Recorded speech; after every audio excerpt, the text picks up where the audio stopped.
Are we truly alone in the universe?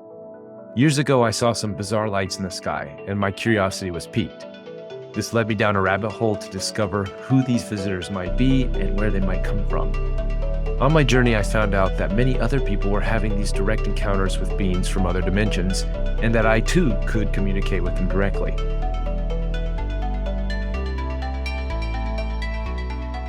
All right, good afternoon, everybody. Good to see you getting back into the flow, and I'm glad to have Rob here. Welcome, Rob. Thank you for having me, brother. We are going to play catch up because you just got back from where I am, from Japan, and we had some adventures. So I'd like to hear about some of those and just check in. We're going to be doing the Lemurian Life Expo in just a few weeks here, less than a month. So I want to talk about that. But first of all, just found out you're over your jet lag. Tell us about your trip to Japan. How'd that go? The trip was amazing, life-changing. I could talk about that just by itself for hours, but I'm not going to.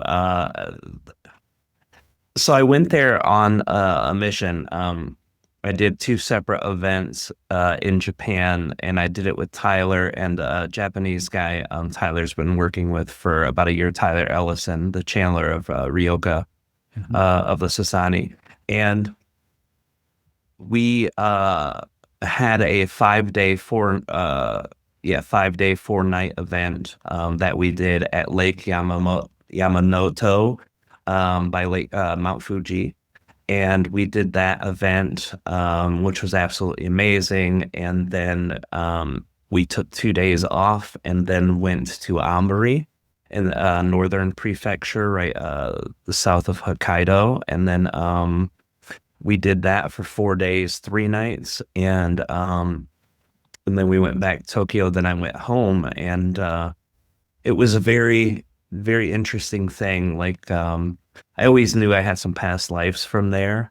And like the first day I got there, I didn't sleep much on the plane. I took off at like 10 in the morning in Minneapolis, Minnesota, and then I get there at 1:30 p.m.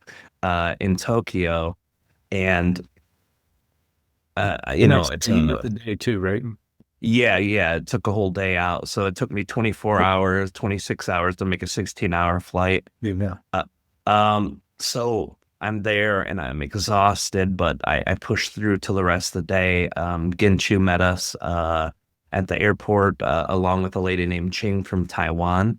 And we just went and saw the city, got some food, went to our hotel in Shinagawa, and we stayed there for the night. The next day I woke up, I couldn't get out of the bed. The energy was just so intense. All the new food that I ate, a raw fish for the first time, drinking a lot of herbal tea, all this type of stuff that I'm normally not eating, plus the trip, plus the energy. So I just laid in bed for a day. But the next day, that's when things really start taking off. We took off a 2.5-hour bus ride from Tokyo. And as soon as we got out of Tokyo and came around this big corner, there's Mount Fuji for the first time. And I almost lose it. I'm almost like fighting my crying while I'm in there, because it's just so emotional and it hit me all at once. It was very powerful. And of course, I forget in Japanese culture not to be so loud in public transport. This poor lady in front of me, after 2 hours of me and Tyler just blah, blah, blah, in each other's ear, she said, "Excuse me, sir, can you retire?" And I was like, "I'm not sure what you mean." She's like, "We've been riding for 2 hours now, and you and your friend have been speaking loudly." And I'm like, "Oh yeah. My bad." So I shut up, and then we got there, and it was all very surreal. As much as I thought I knew about Japan or Japanese culture from my mini talks with you throughout the years, and just studying it, watching videos online, it was just so much different, and in a really good way. I know there are a lot of things in Japan that are different in with ways of energetic type of, the nail that sticks up gets hammered down thing that you've always shared. I know that that's a rough thing there, but just so much peace and tranquility there that I haven't got to experience for a while. Even moving out to my new place that I'm at now, after being in the hood for 7 years. I've been able to relax, but going there, it was just something totally different. And the energies were wild. The very first night we do a CE5 and we see dozens of ships out by Mount Fuji. Some of them are doing circles around us. It was very intense and surreal.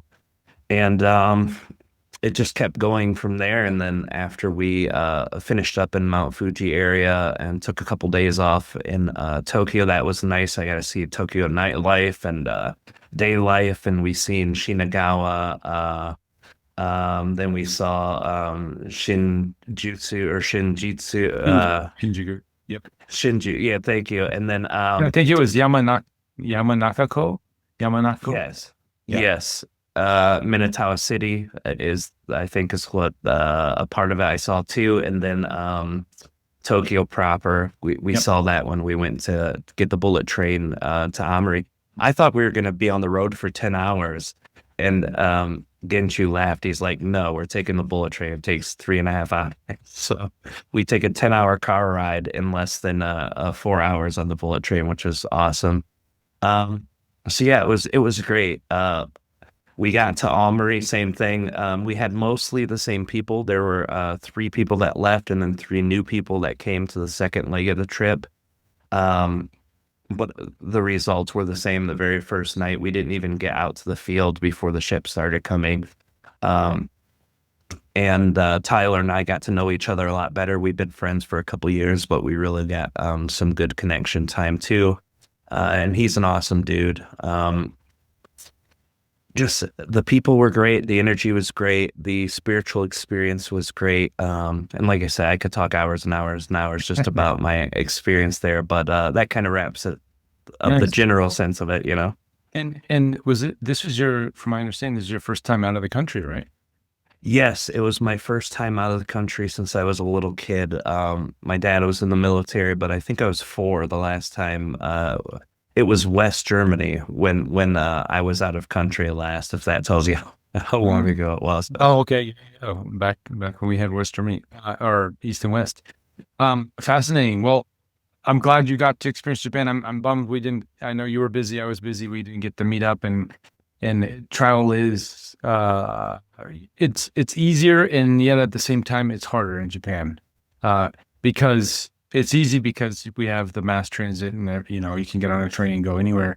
But then because of the transit, the tolls, driving, it's not like you can just hop in the car and just go somewhere. It's you kind of have to plan your day, and there's toll roads are quite expensive, and I think they do that to deter people or push people to use the public transport, because it always averages out to be about the same. I always thought, oh wow, it's going to be much cheaper if I have a car, and unless you have a lot of time to go drive local and not get on the freeway, which would be more than 10 hours actually. If you drive local to get up north to Aomori, it'd probably take you 2 days at least. So yeah, it's about they figured it out. There's no cheating the system here. I did notice the red tape is all around, and they're very proficient at red tape there. Yeah. Yes.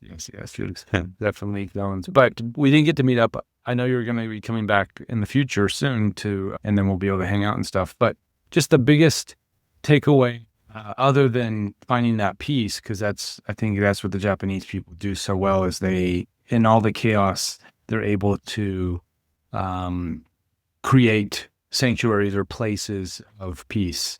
And even the biggest bustling cities is what always I was attracted to at a young age coming here, was this mix of old and new, where they were able to modernize everything and yet respect the old traditions and have these peaceful places in a bustling city even. So other than that, any other key takeaways? Yeah, I agree with you. Their preservation and love of their history is very heartwarming to me. I feel like that's something we do horribly in the U.S. and in some cases even now, trying to push away history as it's written, or good or bad or whatever. The Japanese people do that beautifully. They also create those peaceful places. I was lucky enough to see 4 or 5 different temples while we were there. and that was absolutely amazing. Some of the ones that I went to, and I forgot the name, but one of them was a water dragon temple, and I felt so much reptilian energy there that was so peaceful, and the water elemental energy was very strong. Another temple they said was the foot of Mount Fuji, like a portal to the heavenly realms, and I sat there and I connected with that spot, and just walking in, my whole body was buzzing. So they preserve that space. Was that the one with the long walkway kind of facing Mount Fuji, and there's a lot of pillars along the way? Yeah, they had a triple pillar. It's the same one as the water dragon one. They had a triple pillar going up, and then they had stairs with marble, like hexagonal marble steps going all the way up, and then at the top they have a big metal dragon with the water coming out, and you step there and do the hand washing ceremony and take it into your mouth, and then wash your hands again with it. So I know there's a lot of them around Mount Fuji, just around the lake that we were at. There was 4 temples just around the edge of the lake, which is great. And there's one right down the street here. Yeah, for sure. Yeah. There was one right next door to the one in Aomori we went to, and there were even some downtown Tokyo area, like in Shinagawa where we were at. There was 1 or 2. So that space is very good. Also, I know the whole peacefulness thing is a thing, and the people are nice and kind. I did get to see a different version of that too. I saw the hammer come down. I saw Tyler physically gotten pushed 3 times because he was in the way of an old guy one time, and twice in the at the market area that we were at. So that was pretty fun. But just in general, just the energy of being there and past life connection. It's like Japan and Iceland are the 2 places I've always wanted. Like since I was a little kid, when I saw a picture of Japan, I'm like, I need to go there. When I saw pictures of Iceland in National Geographic when I was 5 or 6, my mind just connected, and then my heart always longed to go there. So this was a monumental thing for me, energetically, experientially. It was huge. Awesome. And how was the channeling? Did that vary? Because Lisa talks about her channeling here in Japan as opposed to the States, and some of the different energies that come out. How was that affected for you being in a different location, place, culture? The channeling didn't come hard for me. There was only 1 day, and that was more to do with how physically difficult it was. But to be honest, I've only got to see a little bit of the channeling. Tyler isn't. He knows my channeling, but he doesn't watch all my channeling. And after every session, he's like, "Man, the channeling was amazing. The channeling you did was amazing. All the people were talking about it." Some new information had come through on a couple of them, things that I had never heard before. One of them was about the Anunnaki. They were talking about that, and Aridif and Treb kind of always dodged that question a lot when they said, "Hey, the story is about them coming to get gold," and they're like, kind of, but not really. Like gold was important to them, but that's not the whole reason they came. Well, what's the whole reason? And they never answered that for years and years. And finally, they answered that, and it had to do with the Earth reptilian genetics that were here, because they also have some draconian DNA that's embedded inside of them, and that was one of their big things to integrate from the feminine energy into masculine. So that was a completely new. I had never heard that, and then a lot of other things that people shared was kind of new. So it probably brought some of that new energy, but because I'm not conscious while I'm channeling, I really couldn't say how different it was until I get a chance to watch over a little bit more of it. I think I only watched 1.5 of the, oh God, I want to say we channeled twice a day, 5, 9, so probably 18 different times, and I've only got to watch 1.5 of them. Yeah. Wow. Well, Yeah. It goes kind of the same for the questioning. Was there, if you remember, do you remember any of the questions and how that differed from a more Western audience? Yeah, and this was another good thing about the event. We had a fairly decent split between Western English speakers, and Japanese local people. So it was very unique that way. Were There there were like Westerners living in Japan?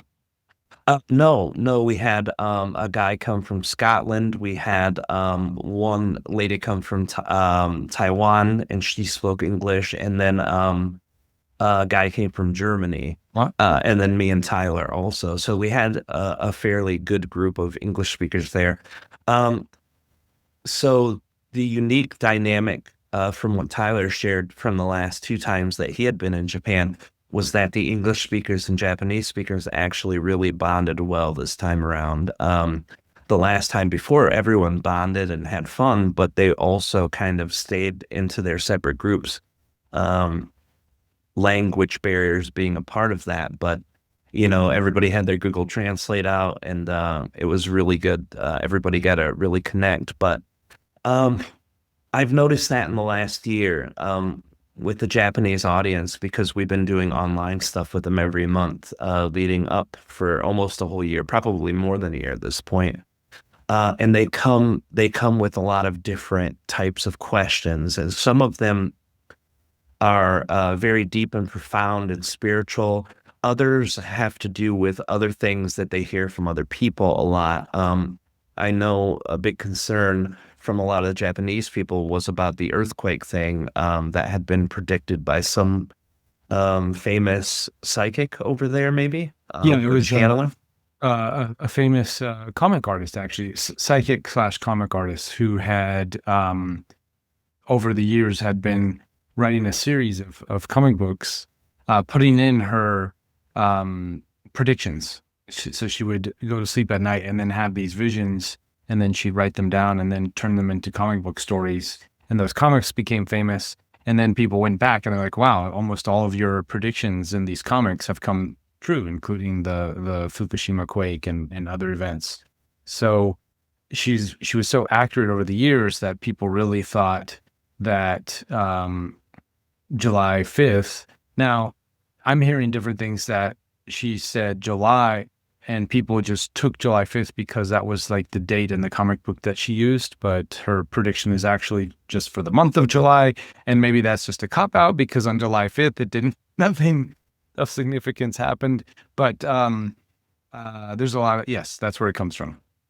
I see. And it's funny though, when as soon as I left and got home, there was actually reports of a lot of small quakes happening, and they said that the amount of earthquakes that were happening there that were under a 5 magnitude was a lot higher than normal, and they were It's worried about it causing a super quake. But apparently, that would have manifested, I imagine, in just a couple days. So, um, I'm glad it didn't go by that way, but Treb and Aridif had been telling them the whole time, the collective energy is a whole different thing than your personal energy. But the more you give fear into that, the more likely it's going to cause that energy, or add to that energy for it. And the only way it will manifest is if the whole country needs that to make a huge change. It's just like war. It's like any natural disaster. It's the energy of the earth trying to balance itself from all the imbalance that humans release, and everything, not just humans. But so they tried sharing that with them, be prepared, but don't, be prepared for everything, anything, because this is earth and anything does and can happen, but don't hyper focus on it. You know what I mean? Yep. Um, and that was kind of the lesson there. And I'm glad to hear that it didn't happen too. But yeah, so a lot of the How was that different received? You uh, remember? How did people? fairly well. Yeah, everybody who had heard that I had seen or talked to about, because Tyler told me right after, hey, this earthquake question came up during the online thing and in person. And he said that's come up a lot of times with me, and my guide always tells them, don't worry about it, blah blah blah. But apparently one time someone was very not happy with Tyler when he was channeling, and Ryoga said, hey, don't worry about it. And the guy kind of wasn't very happy about that. But yeah, everyone was good there. They took it well. Yeah, I think for the most part, I noticed that the part of self creation and collective creations can be a little tougher in some of the Japanese audience. Um, I don't know if it's just they haven't had exposure. I mean, they listen to Bashar, so I imagine they've had enough exposure with it. But um, I feel like, and this happens with Americans, English speakers too, but more people who follow channeling in the English speaking community catch on to that fairly quickly. And then they kind of say, okay, everything I'm going to do is based off that. Whereas it seems like a secondary thought, more or less, to some of the Japanese audiences that I've come into contact with.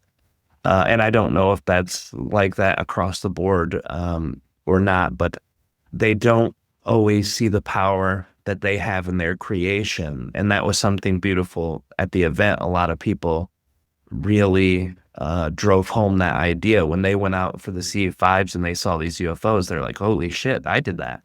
It's like, yes, you did that, guys. We all did that. So that was good too. Yeah, oh, thanks for sharing. That's definitely been one of my challenges, but at the same time, we had Lisa on last week, and she was sort of talking about that similarity, how it's a double-edged sword, this idea of the collective versus the individual. And in Japan, the collective energy is a little bit stronger than in the States. So the positive sides of that is, like she was talking about when she does her contact work in Japan, there's a coherence that's able to be achieved quite quickly with her Japanese students and groups. That is not that is just recently. She said she's seen it more in the States. She mentioned the channel panel and doing your event and how excited and happy she was for that. And that event was showing her a new coherence that she hasn't seen in Western audiences as much. That was something more she was seeing in her work in Japan. So there's aspects of coherence, but then if you go too far in that sort of collective coherence way, you lose that individual, and then you end up sort of falling prey to those collective narratives that get pushed through the collective consciousness through the news and comics and the fear stuff, and that's a little bit harder to snap people out of here, I've noticed, than in the States. And like you were saying with your empowered individual, hey, we all create our own reality, though. In the Bashar and everybody else have been saying this in the channeling fields, but yeah, it's a little bit harder concept to snap people out of or into, as opposed to, I think, in the Western audiences. So it's hats off for reiterating that. That's something I hear a lot too. Yeah, it makes sense. It's just the feel for that. I can totally understand. And a lot of things that you shared with me that have a difficult energy to take off with the type of spirituality and channeling that we do over there. I can see the hangups too. We were at a dinner, and I met a group of people who have their own Ascension Academy over there, and they have about 200 students or something. And one of them was sharing, and we had a translator that was part of the school. And then when one of the people who leads the school was sharing something, he didn't translate it, but I could see his body language. He was telling the other guy to quiet down. Like, if anyone hears this, they're going to think we're absolutely insane. And I saw like not a panic on him, but a very strong, like, hey, let's bring this down a notch. Because it was very metaphysical, very spiritual, and was actually talking about the self-creation aspect of things. So yeah, I definitely see. So the translator was trying to calm that conversation down, or what? I'm not quite understanding. Yes, yes. The guy from the school, whose student he brought to help translate, while he was sharing something with me, the translator was trying to get the conversation to calm down. He started talking about 2027 and how important it is to make first contact, and that contact will open up ascension for all the people in Japan. And we were at a dinner, and then he's like, he's telling him to call, to bring your voice down. And then he stopped, and then his voice got very low. So I was like, oh yeah, he told him to bring the volume down. And it was only during the part of the conversation that started getting very intensively metaphysical. Before that, it was very, hey, I'm glad to see you. I'm glad we had an opportunity to meet while we were here.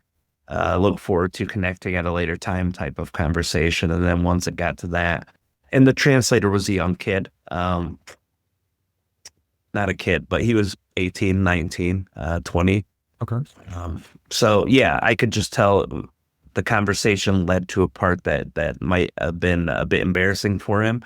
His mom was in the academy, so it could be the thing, the kids getting dragged into to do the translation part too. I'm not sure, but yeah, so I noticed that, and then the tone of the room got a little quieter, so I wasn't sure.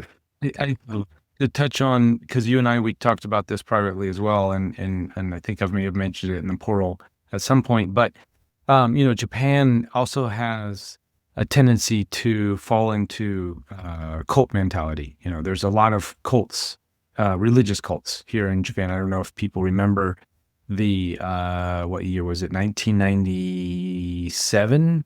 This sarin gas attack that happened in the Tokyo subway. I actually just moved to Japan, and there was a religious cult, an offshoot of a Buddhist. They shouldn't even call themselves Buddhists, but I guess there was sort of using Buddhist principles or the guise of Buddhism. And then they were out in Mount Fuji, and they had this whole compound, and they were sort of creating an end-of-world type of compound thing. But then it got really weird because they were actually making this sarin gas and then released it in the subways, and some people died. So that's taken it to that extreme. But there's a lot of those extreme cults here in Japan, and I think this goes back to this same energy, people wanting to break away, and then instead of finding their individual, breaking away as the individual, they break away as a group, and still falling into that coherence energy, but like on steroids, and then it gets distorted, and then you have that cult energy. So what I've seen happen in some of these conversations is there's a lot of cults around UFOs here too. So they will find a conversation or a concept, or like Bashar, and then they'll kind of go extreme into that world, and then bring in and attach to any type of conspiracy or anything like that to bring it into their worldview, and then the thing that was there to empower them to sort of break away from that cult mentality, the societal cult, we can call it that. They just go hardcore into another version of that cult. So it's you may have gotten a little taste of that. I don't know if you were here long enough to fully recognize all of those things, but did you see any of that? The warning signs that you had given me through our many conversations did definitely gave me some red flags as I was there with certain things. But yeah, definitely that came to my mind, and actually during that moment, I was thinking back to that conversation, and yeah, so it was very relevant to me at that moment, and I didn't get a chance to physical eyes see anything like that, but I've heard from you've told me a lot of stories about places that do that. And it does kind of suck too, because the whole thing with the channeling and being yourself and have that. It's like that in any spiritual aspect. When you said a Buddhist terrorist, I was thinking, holy shit, that actually probably exists, and holy moly, it does. Um, I mean, that proves you can shouldn't take call it, anything. they shouldn't call it Buddhist, but yeah, it was just that it was under that guy's. Yeah, it's insane, but you kind of get everything in under the sun here. You get a little bit of, you go into any uh far enough, deep enough in the woods, you can find, I guess, like, really you get a lot of that. Um, how was the food? Loved it. I was very surprised by that. What passes for Japanese food in America, I never really liked. And there is one place around our area that actually has decent, similar to Japanese food, but I've always been like, I will never eat raw anything, meat wise.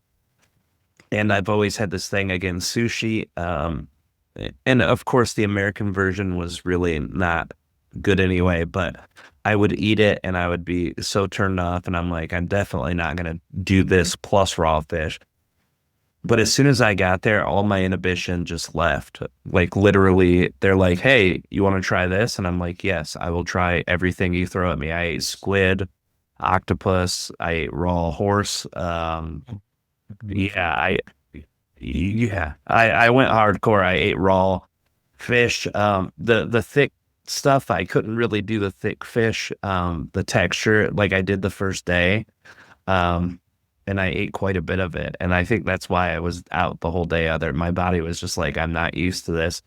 Um, but yeah, I don't drink. I've been drinking alcohol probably 8, 9 years, and I had a part of a beer and I met these guys when we were at Mount Fuji. They were doing a master kendo class. So we've got these guys next door while we're channeling. This is smacking each other with bamboo sticks as hard as they could on the head. And I love it because, throughout my young years, martial arts. So I asked if I could watch them, and they invited me in, and I got to sit down and actually watch for a while, but then I had to go channel. But they stayed at the same place. We had a building, and then they have a main hotel, and we were renting out the building. They were staying at the hotel and renting the dojo next to us. So at dinner every night, they're giving us drinks and everything, and they gave me some sake that was from Thailand, and it was about 50% alcohol, and I took a drink of that. So I let all of my inhibitions go, and I tried everything, and it was amazing. I really love Japanese food, and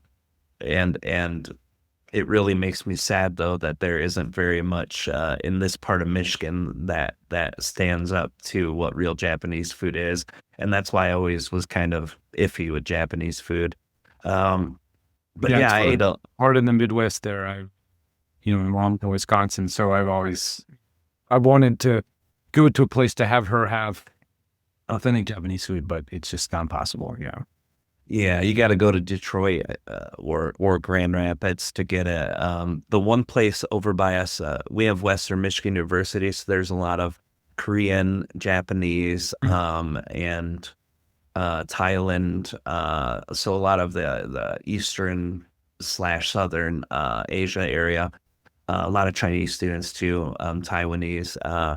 So they do have some authentic, but it's not. A lot of It's 90%. a lot of it's ingredients too. We in Japan, there's a little bit different culture when it comes to how, as Westerners, the grocery stores. I mean, in the old days, the grocery store's far. It's like you go your Sunday shopping or Saturday shopping, and then you put everything in the fridge, and then you stock up for the week, kind of thing. Where in Japan, that culture is always you go to the market on a daily basis. That's just what you do. In the afternoon, before you go prepare dinner, you go walk down the street to the market, you get what you need. And it's more of less of a storage mentality, even though there's refrigerators now and all that stuff, but it's just the culture is not as I think refrigeration came to Japan a little bit later than the Western states. So, uh, the that culture of still, you go get your ingredients fresh, you make it, buy what you need, you make what you're going to cook that night, and then you rinse and repeat the next day. So that has still carries over. So a lot of the restaurants and a lot of the, especially the local places, still do that custom, and they're not. So the food is quite fresh and more local than I think what we get in the States, and then in a standard, in an everyday type of setting. So, yeah, I think that affects the taste of the food as well. Yeah, and the thing that I really loved about Japan too is that every place we went to, even if it was just a couple towns away, like in Aomori, we were in Aomori City, and we went up and down to 3 or 4 different towns. Um, each place has their own special thing that they do with food. They make ramen different, just a few miles away because of the ingredients, the fresh ingredients.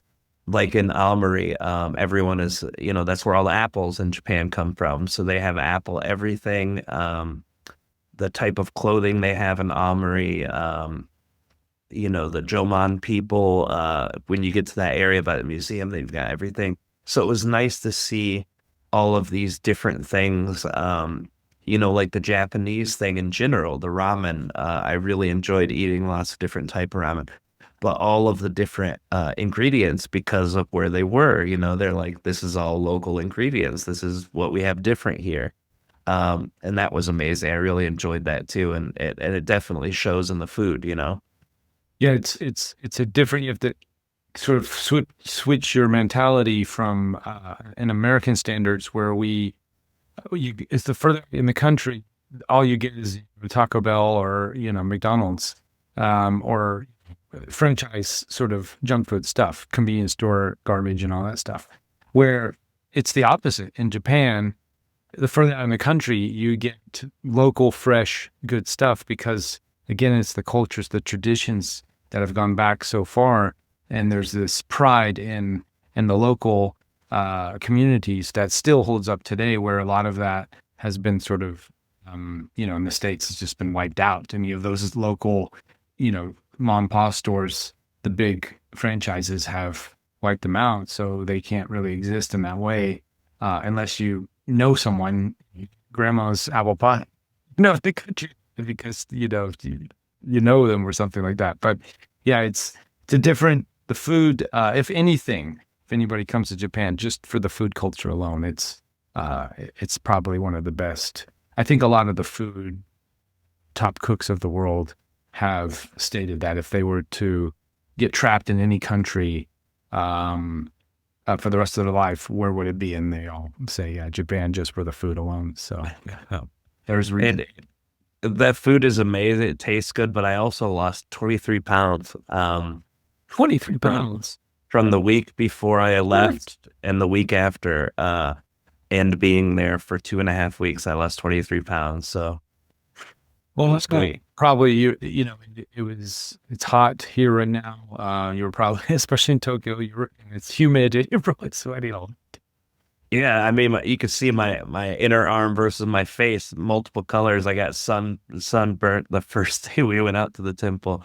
And it was 10 degrees cooler there than it was in Tokyo. The countrysides I'm in that cool zone. So everybody's suffering in Tokyo. We're chilling in the mountains here. Well, awesome. I can't wait to come back and I get to show you my neck of the woods. I'm excited. We have, before we get into channeling, I just want to open up for questions here in the audience. If anybody wanted to chime in and ask Rob about his trip or just anything in general. And otherwise we can get into channeling. Who's been showing up for you of late? I would say mostly Aridif and Treb. There is this one being who's Arcturian who's been waiting to connect with me, and I haven't connected with that being yet, and I'm going to be soon. And the name that he gave actually sounded fairly Japanese, and this was a couple months before I even went to Japan. and I can't remember his name, but it actually translates in Japanese to straw hat or amber hat or something like that. And then when I looked it up, it's the same name Japanese used to use for the Star Arcturus a long, long time ago. Um, so he pulled a number out of Aridif's book, because Aridif is actually the name of Deneb from ancient Arab Oh, in is it? Arabic. Oh, really? Yeah, yeah. I didn't know that till a year after I started channeling him. But so Ardif and Treb has been coming back a lot more lately than what he has in the last 5 years. I would say up until this last year, I was probably channeling Treb maybe 15% of the time, 20%, and Ardif the rest.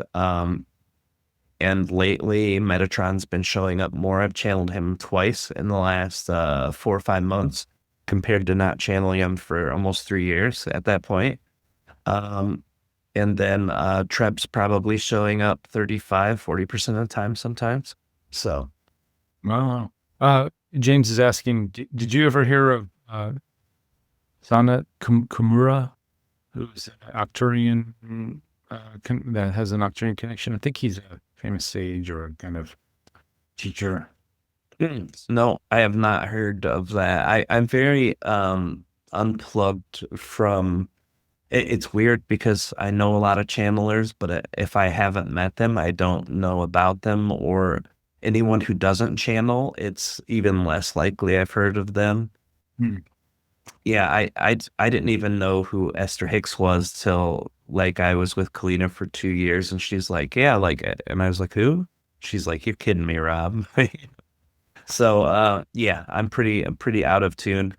A lot of time, because I channel, I just listen to my own channeling, or if my whenever a friend of mine channels and they have an interesting topic, or they say, hey Rob, can you listen to this channeling and tell me what you think? But that's really the only time I really listen to a lot. More things like Ruben and uh, Faust. He's another guy I like to listen to whenever I'm just doing my own thing. You know what I mean? So Yeah. unfortunately, I have not. Let's see. Heidi's asking, did Rob have any other abilities or perceptions open up to his awakening during Japan? And that's obviously Heidi, who's been on the show here and is a rock star in Japan. She can wear that hat proudly. Everybody knows who she is here. Oh yeah, hi Heidi. It's nice to hear from you. So I wouldn't say any new talents or abilities popped through, but I did really feel connected. Like when I was doing my channeling, I felt very connected to Treb and Ardif before going into channeling state, which isn't abnormal. I used to do it a lot more back before Lilith was born. Um, but after I channel, I've been a lot more grounded lately since Wendy has helped me connect quicker.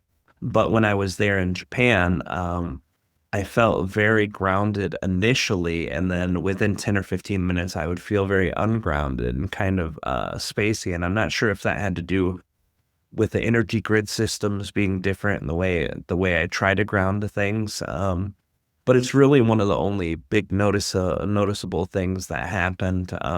Again, when I hear my channeling, it'll definitely be a better indicator of that too. But yeah, that's really the only energetic thing I noticed. My sensitivity towards energy was a lot higher too.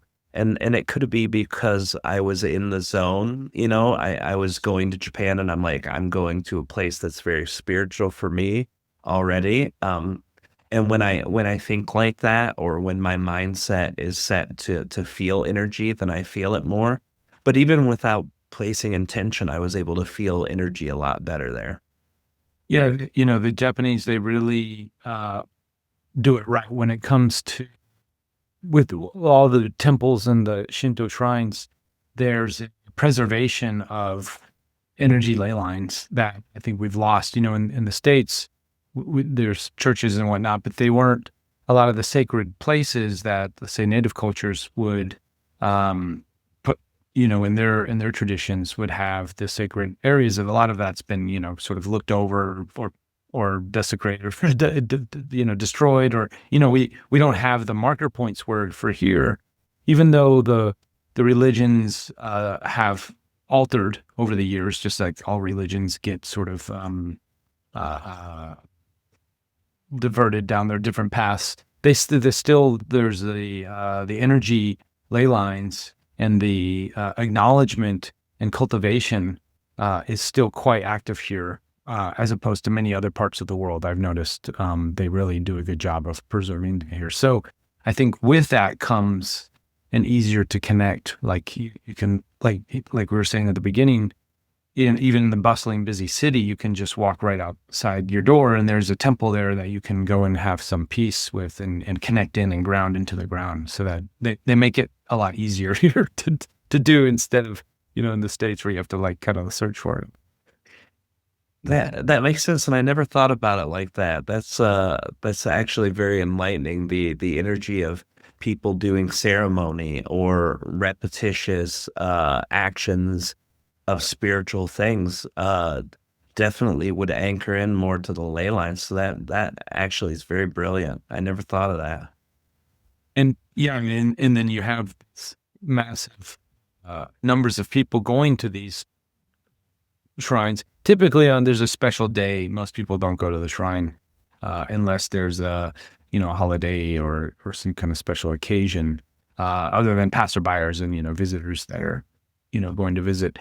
But yes, that's constant flow of energy on a daily basis, hundreds of years. There's temples all around, and even my area that have been around for hundreds of years, and there's this appreciation for that, and energy going in and coming out. People go, put their energy in, and they receive energy as well. So it's nice to have. It's nice to be in that and experience. So glad you were able to tune in a little bit. Super cool. Yeah, it was amazing. And I'm thinking back, and they're the only temple I saw that didn't have quite a few people coming in and out the whole time was the one in Albury, and that's because Albury is not a very highly populated area, and most people, it's like Michigan. The only way you're going to get there is if you're intentionally going there. It's not like the Fuji area where you could just, you're on your way to another place. And I guess the movement around the country is different anyway. So I guess you don't really go anywhere on accident in Japan, do you? You kind of have to go where you're going. But yeah, it's very interesting. It makes me think more about the things I can do here too, to kind of make this. I know naturally all of us do some grid work, but to be intentional about it is something I haven't done in years and years, and that's probably a great idea to help rebalance or rebuild that serenity and peace around myself and for other people, Yeah, we could all take some lessons from Japan on that for sure. Heidi popped in here with a video. I want to bring you in, Heidi, if that's okay, just to say hi. She's got Sure. a little pup here. As someone who's traveled extensively through Japan, anything to piggyback on when it comes to those ley lines and the energy there, and how did you feel in your travels? Yeah, I have difficulty remembering where I went.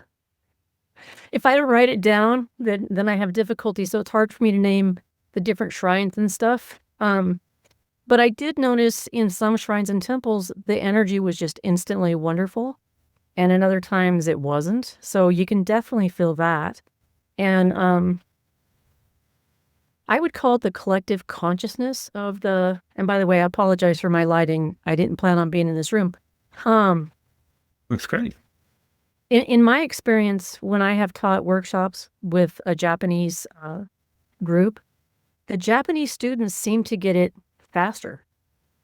And I like, why? I'm teaching the exact same way. And so I think that is part of their culture.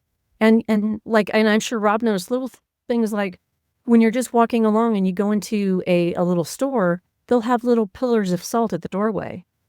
And so it's those little acts of intentionality and having water, having the maneki neko, having the plants. It's part of the culture, and they're much more in tune to I think that isn't funny. Let me show you this. I'm sorry, trying not to dump my computer or my dude. My translator. Can you see that? Oh, dude.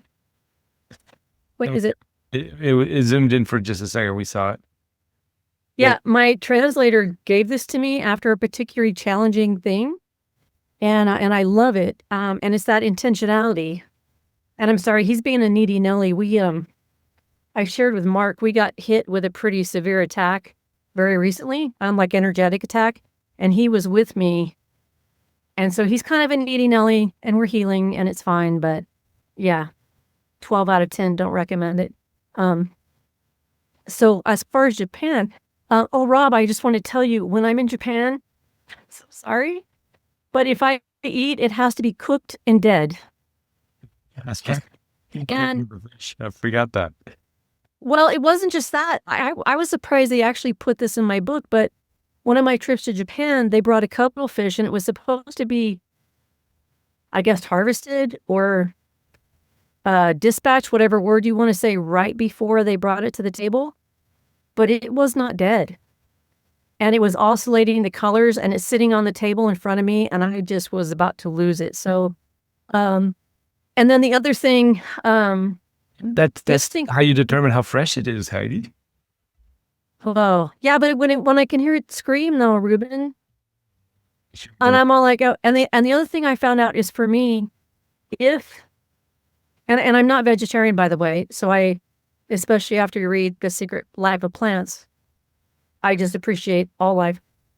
But what I have found is, if the food, whether it's fish or whatever meat it is, if it's been freshly harvested, if it's raw, I start to communicate, not on purpose. I just start getting messages.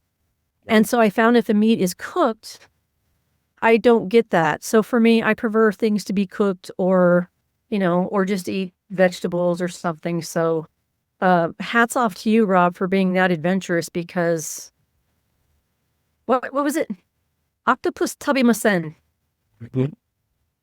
No. Yeah. Don't eat the octopus. I actually say that too. I don't eat the octopus here either. Yeah. Is that the one with the raw eggs and the octopus thing? Is that what you're talking about? I think she's talking in general, just anything that was alive, and then not fully cooked, right? Yeah. And like for me, I mean, I used to love going fishing, and years ago I could, and now when I fish, well, no, I don't fish because I can't. I'm a coward. I can hear the fish cry out when they're caught. And so I just tell people, I am a total coward hypocrite, and I need to eat, but I don't want to hear it scream. So I just try to respect. I say a prayer. Thank you. Like I'll say, God bless the pig, or God bless the fish, and then even after the more contact I've had with plant life and trees, which really ramped up in Japan, I became more connected with trees and the plant life and everything. So now, just before I eat anything, I just say a blessing and thank you no matter what, because the sentience of plants are unknown to us, but it's really is there. Just like with animals, it's a lot more than most people perceive. Yeah. Excellent. Well, thanks for popping in, Heidi. I've got you both here. We're going to be at the Lemurian Life Expo, all of us, coming up in a couple weeks. So definitely see Heidi's got a workshop. Rob is going to be there speaking and has a workshop. I'll be on stage as well. So definitely a little Lemurian Life Expo plug here as before at this point. Why not? And with that, why don't we move into some channeling Rob? Thanks, Heidi. Appreciate it. And hopefully you can It's good to see you, Heidi. Good to see you too, Rob. And by the way, you look great. Thank you. I appreciate that. You do. Your coloring, your energy looks great, and I can see the weight loss. You look healthy and happy, and I'm so happy for you. Thank you. I appreciate it. It's been a crazy couple months of transition for me, Yeah. and the Japan thing was really the icing on the cake. So thank you. I appreciate it. You look great too. The light comes out like the angelic energy, so it's perfect. I love it. So bad. So yeah, at the Expo trail, everybody, Ruben will have much better lighting. So this is very okay. I'm here. Very angelic, as was been saying. Very cool, very cool. Well, Rob, why don't we move into our channeling mode here? All right. If it's all right, I'll go grab my water, use the restroom. So maybe 2 minutes, and then I'll be right back. All right, I'll hold right. the floor down. Maybe Heidi and I can hold the floor down while that's cool.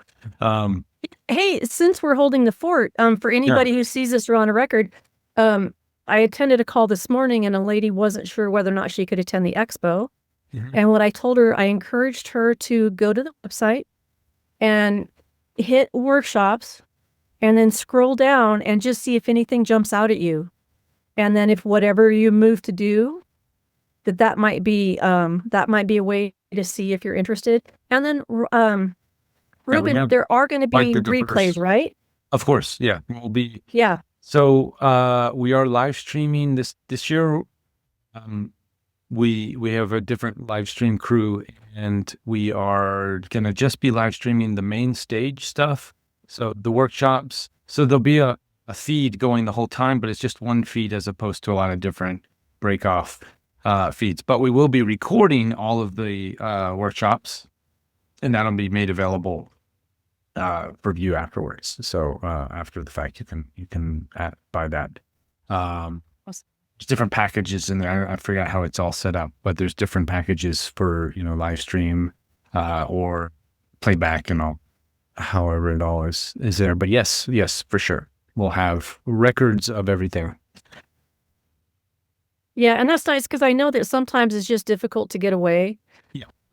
Especially Shasta, it's an easy place to get to. It's off the broken path a little bit. Well, and the other thing I found out is in the last couple of years, hotels are booked very far out. So if you're just traveling, it used to be if you travel and you're like, oh, we'll drive till we're tired, we'll pull in and find a place. You might not find a place. Yeah. It's so. Yeah. So it's great. We were at the college, and that is one of the, if not the only, large auditorium of its kind in Shasta. So to have large gatherings like what we're doing in Mount Shasta is quite rare and not the norm. So yes, hotels, the infrastructures, unlike Sedona's been built up over the years with all the events and things, so they have the infrastructure now. Shasta hasn't reached that point yet, which is the beauty of it. It's sort of this untouched prestige area that when you go on the mountain, you can really feel that energy is not so touristy. It's off the broken path, and it takes a little effort to get there, but then you're rewarded for your efforts. Yeah, and even I noticed that even at the College of the Siskiyou, the energy on the campus, there's so many trees. I like the way it's laid out, and it's so close to Mount Shasta itself. You still do get the energy and the vibes, and it's because I think it's only like 5 miles on the freeway. I think something like that. So, and you can just walk out to the field like we did, and you can see the mountain there, right there. So, so wonderful there. Black Butte. So, it's gonna be fun. So, looking forward to reconnecting with you, Heidi, when we're out there. Yeah, you too. Looks like Rob's ready. We'll hop in here with Rob. I will say that the LLE is my favorite event that I get invited to. It's my favorite group of people to channel with, and I love you. I've always told you, Ruben, you're my absolute favorite person in the whole community, as much as I love everyone else very deeply and dearly. I love you the most. I've connected with you for a very long time and very deeply, and I love the event. It's very wonderful.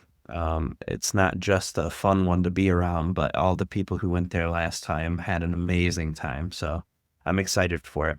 Yeah, thank you, brother. Yeah, looking forward to doing it again. bigger and better. Yes, sir. Absolutely. I'm looking forward to it too. And I'll be channeling Metatron there too, which is awesome. So today do you know who's going to come through, or are we just I think we'll start with Diffie probably and see if Treb has anything to say maybe. Diffie, Ardif Diffie? Is that Diffie Do, sorry, that's a nickname. I think Kalina gave it to him like 2015-ish, so I always call him Diffie. Yeah, Aridif. Okay, sweet. Looking forward to it. All right, guys. Have fun. We'll see you on the other side. Alrighty.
Greetings to all. This is Aridif.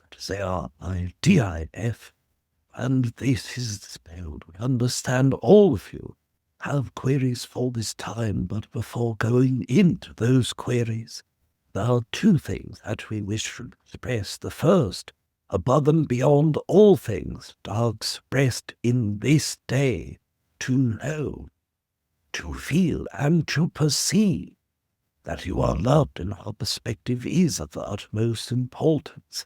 And secondly, it is our greatest excitement, and within that same form of great excitement in which we co-create with all of you, singularly, collectively, and a part of the co-creation within our own excitement as well.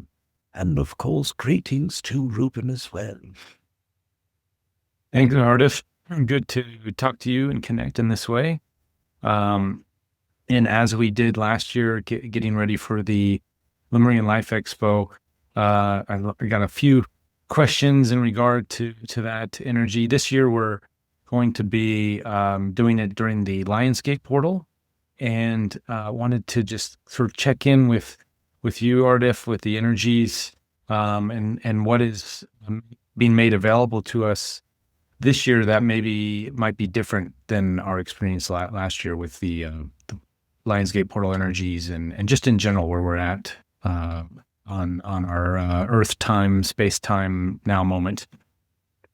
Yes, of course. First of all, as you understand the nature of the energetic pathways and the annual cycles, of course, this year being a different year, the entire Earth Collective has a different form of energy. Last year, a great deal of shifts were occurring. Things were starting to loosen. Underneath the surface fall, new creations all around. And you've seen this throughout your experience with governmental energies, with social energies, and with energies in its totality. Now, in this here, the cycle goes from being loose to being free in many ways. Now, of course, we understand the nature of freedom is very different in most humans' perspective as to what you see occurring around you. Many entities see what is occurring and feels very suppressive or very held strongly together within their own feelings, needing to break free or break loose. But the energy of this here in its totality has an underlying freedom. that even if you do not perceive freedom in a greater level, individual forms of freedom are very present. Being able to experience how to deal with the experiences around you inside of yourself is a necessity for all of you. How many of you have found new ways of coping within that collective energy, in how to experience what you desire despite forces that you may perceive that are against you or not helping assist your creation? Now, of course, this occurs all of the time in the collective, but in this specific year, and the energy unfolding, the loosening process begins to be a personal freedom choice in its implementation in the way that you directly and indirectly co-create with others, deal with others, and deal with the totality of circumstances in front of you. Now, for your specific region, the Northern Californian region, the area of Shasta being one of the earth chakras, especially within that region, the energy for that Lion's Gate is of course one that is open. Now, when you perceive Lion's Gate, most humans perceive this as the man-made time in its own creation lining with numbers. So to some humans, they believe the importance of this date is negated as it is equal to a false time in their own minds. But even with the time frame, even with your Gregorian calendar, even with the concept of human-made time, the collective sees the unity in the number 6, sees it, understands the base point of your 3 being the triad, being the triangle, the pyramid, and 2 coinciding with that energy, creating that energy of 6, duality of 2 and 3 times one another, equaling that 6-whole symbology for many different ideologies and different points, but to hold the energy of 6 and 6, despite being a man-made number or not, the energy that it contains is amplified exponentially. Now, of course, as we shared previously, any time that you engage with a co-created collective event of this nature, where all humans place intention to co-create with one another, all humans place intention to expand themselves as individuals and within a group collective, then of course the energy is amplified exponentially.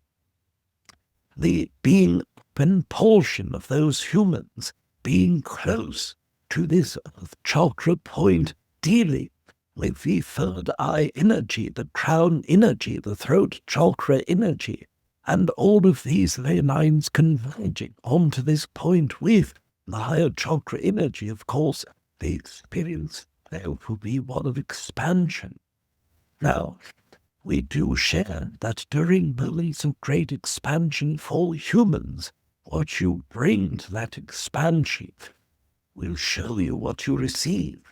So if you feel able to fit and bring into that variety of energy, where all of the ley lines converge, where there's a collective, where there's a natural amplification from the Lion's Gate energy, your field may feel increased at that moment, but also you'll have the opportunity to cleanse yourself from that region. If you bring excitement, then of course that will be amplified and pointed in a direction of manifestation. This occurs all of the time. When humans are co-creating with one another, with the main passion inside of their heart being one of expansion. So when you take that thing and bring it into a greater point of co-creation and a stronger collective force, then of course the nature of that experience becomes amplified exponentially.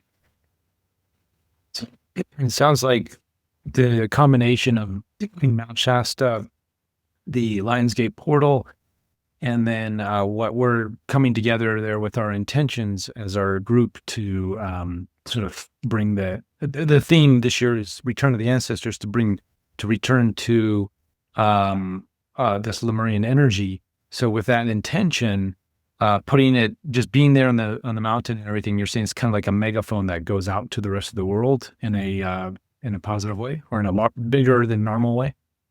First of all, it will act as a hearing aid. It will amplify what you need first internally. And then, as you express that energy externally, then it becomes amplified around you.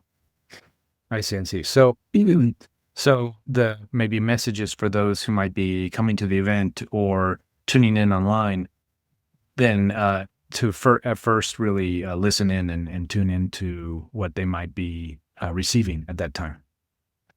Yes, of course, all of you will receive what you need at the moment you need that. That occurs all the time regardless.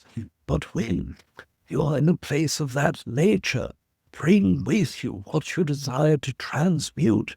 Bring with you what you desire to manifest. These energies are very poignant with its own expression as it contains the co-creation with yourself and others.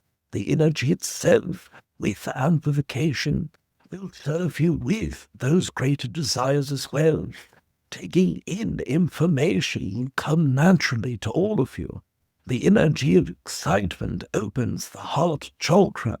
The energy of receiving that energy inside of your own heart chakra distributes it through the entire chakra system. When you are grounded into your earth energy, and you are expressing excitement from the heart, connected to the solar plexus and in the place where the higher chakra energy is, it disperses that energy quite easily to others. So, of course, breathe what you desire, sharing what you desire with those around you in that moment, but also being receptive. It will give you the maximum amplification of that co-creation. Kind of like a New Year's resolution in the middle of summer. Yes, of course. This is a very ample comparison. Excellent.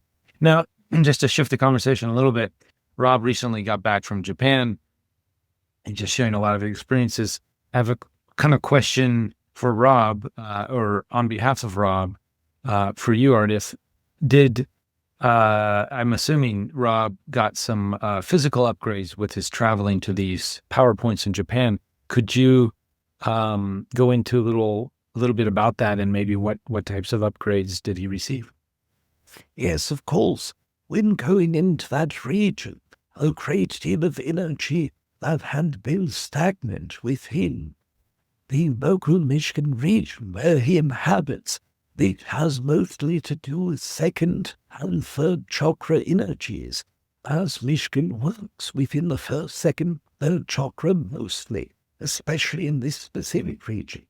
So, of course, with not having an excitement to be in a specific area, as it were, for multiple years, the energy holds stagnicity, especially within that third and second chakra region, going into Japan and doing multiple areas. It spread the entire spectrum of the types of energy that Rob had access to and was able to ground deeply into those energies. So, of course, in certain parts of the region, first chakra energy was very easy to access, second chakra, third, fourth, fifth, sixth, and of course the entire experience holding the seventh chakra energy. So in that way, very similar to a detox or a flush of energy in the chakra system. Now, of course, all humans are being upgraded at each moment of their life in one form or another. They are either experiencing through the mental body and retaining experience memories, and that holds very strong growth of the mental body and experiential quality of the human. Many entities work with the emotional body, receiving through empathic nature. And this experience holds good to the learning process and learning how to process with the energy and chakra system. And of course, Rob experienced both of these. But not every human experiences a psychic integration when they are working with the chakra system. All of you have had psychic experiences at one level or another. And when some human that has already developed those parts of themselves, they believe that there's no further growth that can come. I'm as psychic as I will be. Rob thinks quite frequently to himself, I already can channel, therefore there's no room for psychic growth. But of course, as all of you know, that is not the case. The working of the mental body and opening of the emotional body and integrating higher vibrational frequencies from the ley lines, specifically in the higher chakra regions of Earth, and doing so all grounded, helps open the pathway in the higher chakras. You can be a greatly developed psychic in that way and still open more energy from the higher chakra region, removing layers of resistance that are native and natural to being upon Earth and being human. Excellent, excellent. So it's kind of going to these different places. It's a nice little permission slip to go get some upgrades for our physical being. Yes, of course. And the experiential energy in the mental body grows the process, understanding the world in a better way. And as you are aware, the more that you understand yourself, the more you can understand the world. But when you see that greater understanding reflected externally, it allows you a deeper processes within your own consciousness as well. Absolutely. So right now, there was mention earlier with Rob and questionings that he took in Japan about earthquakes and predictions. And though we didn't get the big one, so to say, here in Japan as predicted, there has been increased activity down south, volcanic activity. Indonesia just had a recent large volcano erupt. And Mount Rainier is starting to awaken in a sense. There's been several hundred earthquakes reported just in the past few days. Guatemala earthquake and volcanic activity is starting to awaken. And Taylor just put in the chat here, Alaska. See, I'm sure I haven't checked, but there's probably some activity going on there too. So this ring of fire is definitely rumbling and awake. Could you give us some insights on what's going on there, and what is there anything we can do to help move that energy in a peaceful, calm manner? Yes, of course, as you are all aware, the Earth itself, as an entire entity, is going through a great deal of shifts. And as that occurs, the tectonic plates being a part of the Earth will, of course, shift with the entire collective energy, and knowing that this specific region is going through a great deal of fourth and fifth chakra shifting itself, then of course the land itself works in that way. To help assist with that energy, continue entry your own consciousness deeply into that earth, sharing a great sense of love with those that may be affected in that area, sending love to all humans in that way, but focusing it in the region that is your Pacific Ocean and River Fire regions, from the western coast of the United States up to Alaska, all of the way to your Russia region, and down the coast between China and Japan, going all the way down into Australia. That area at this moment is shifting greatly. And with that shift of energy, the physicality will so manifest, so continue sending that love, continue anchoring your own self deeply into the earth energy. And there are many techniques that you can use that will help assist yourself to anchor into the earth, but visually grounding your root chakra to the bottom of both feet, and then from the bottom of both feet as deeply into the earth as you can. We suggest minimally of 33 meters, but you can go as far down as the center of the earth as well. Excellent, excellent. And I assume, does that go for the same? There's a lot of flooding and abnormal weather activity going on in the eastern regions of the states at the moment. I think 3 record storms have been reported. Is this, I'm sure, tied into the same thing? Some people, there's been a lot of news about weather manipulation. Is it a combination? What's going on there? Yes, as we have shared 2 months previous, through the greater collective, the mechanics of weather are shifting. Now, of course, there are many humans that place their own technology into the systems that deal with weather. Heating regions in water create a different flow inside of the ocean current system. This affects weather, cell vibration. In the higher atmospheres, blast of radio frequencies, all of these things can attention focus specifically into one region and manipulate or change or affect localized collected weather regions. So with that technology, of course, there are some who hold malcontent, there are some who hold selfish purposes in integrating their own consciousness into the weather factors. But the earth itself as an entity is much stronger than all of those technologies put together, even with dimensional assistance for certain humans. The earth collective consciousness is much stronger in that way. Now we understand human behavior can affect local weather patterns in a certain degree outside of technology that is intended to change that energy. But no matter what technology, greatly used, rightly used, cannot wholly change something upon the earth that is not already made to change. The energy of weather is the release of human consciousness. Imbalances as your root chakra connects to the earth, your crown chakra connects to the grid system. Then the energy of your external releases, the atmosphere, electromagnetic, holds the energy of your releases.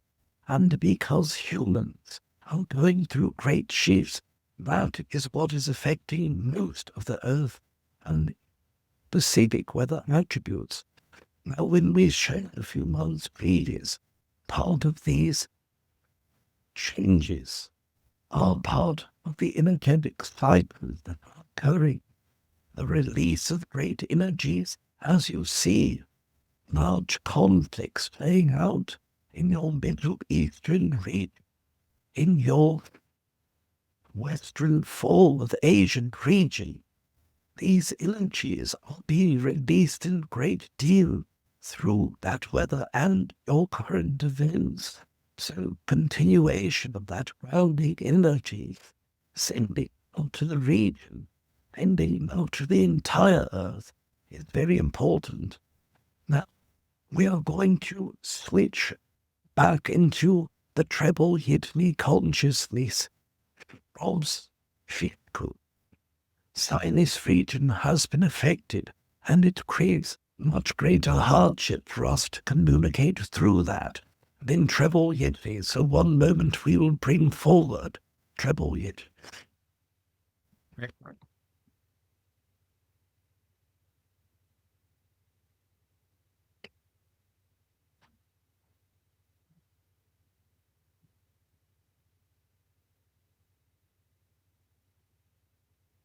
Good evening. Well, Hi, Treb. Good to talk to you. It's been a minute. yes, it's very exciting to speak with you. Excellent. It's always a joy. We were just talking with Aridif about the weather goings on, I guess we could say. And it sounds like, just to sum up, we shouldn't really worry too much. There is weather manipulation, but in the big picture of things, it sounds pretty insignificant compared to what we as a collective can do with our own energy and grounding in and sending love and light to planet Earth to move these energies in a helpful way. Yes, this is very correct as well. Excellent. Do you have any different takes or insights on when it comes to these big weather shifts happening on the planet? Yes. When you look at the weather in general, there are earthquakes that occur that are very destructive, tornadoes that knock houses down, floods that damage many homes. But even when those do happen and manifest, the entities that go through those experiences also need the experiences.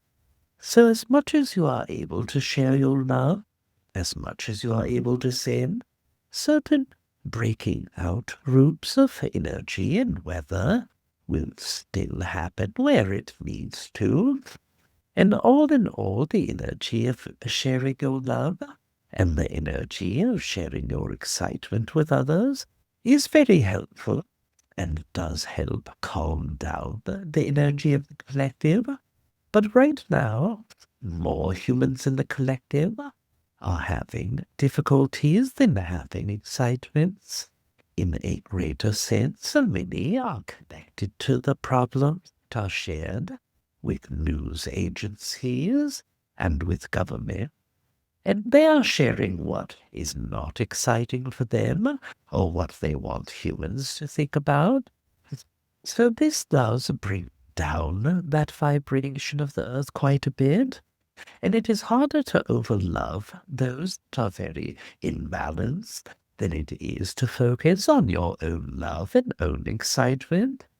And this is why we have always shared that being prepared for a tornado and flood is very important, but not worrying about it or creating a fear within you is also important, because the human that carries that fear with them will manifest harder experiences when those things do come.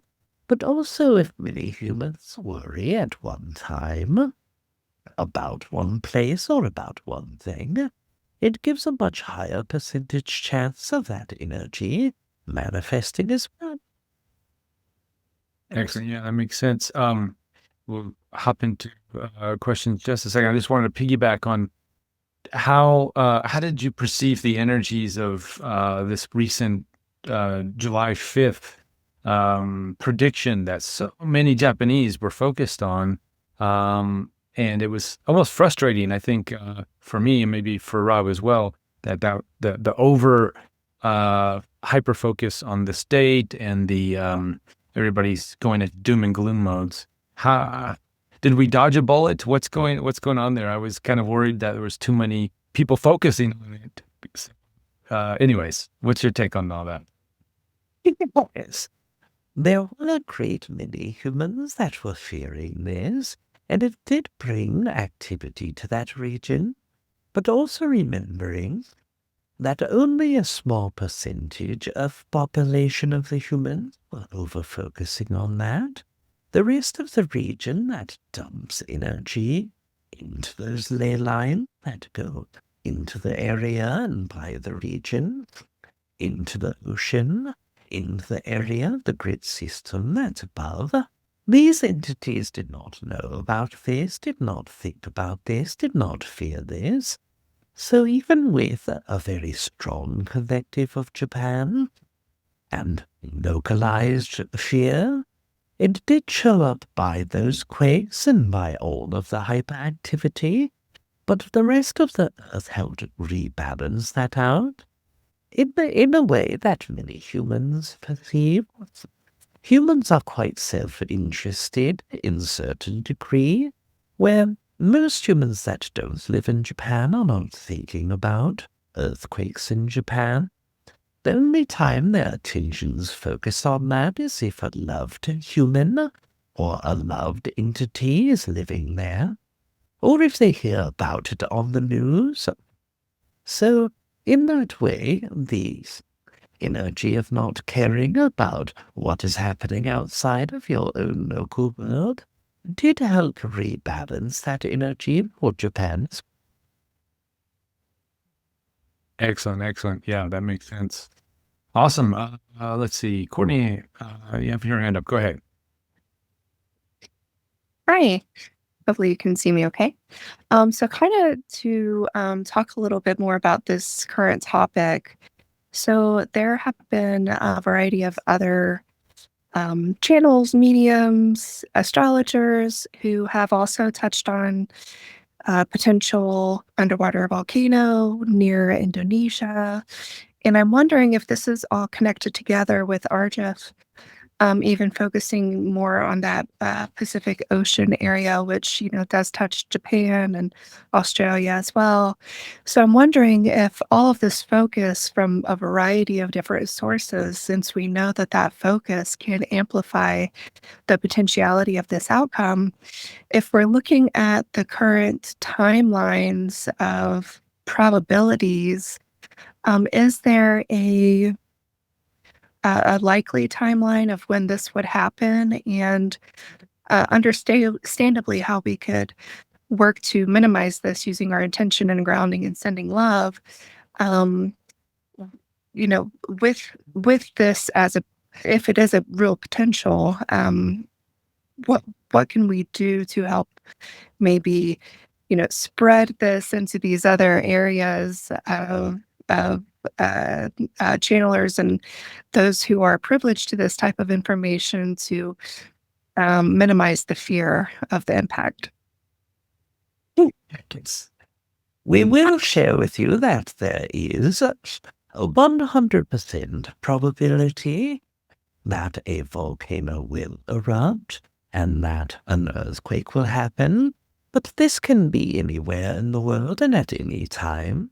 Remember that as an Earth human, that earthquakes and volcanoes happen, and we know that you are interested in assisting in helping this region, and part of the energy is the understanding that a probability that near the Indonesia region there is less than 11% probability, but that is still a very high probability for an eruption just within the next 30 to 90 day region of time period.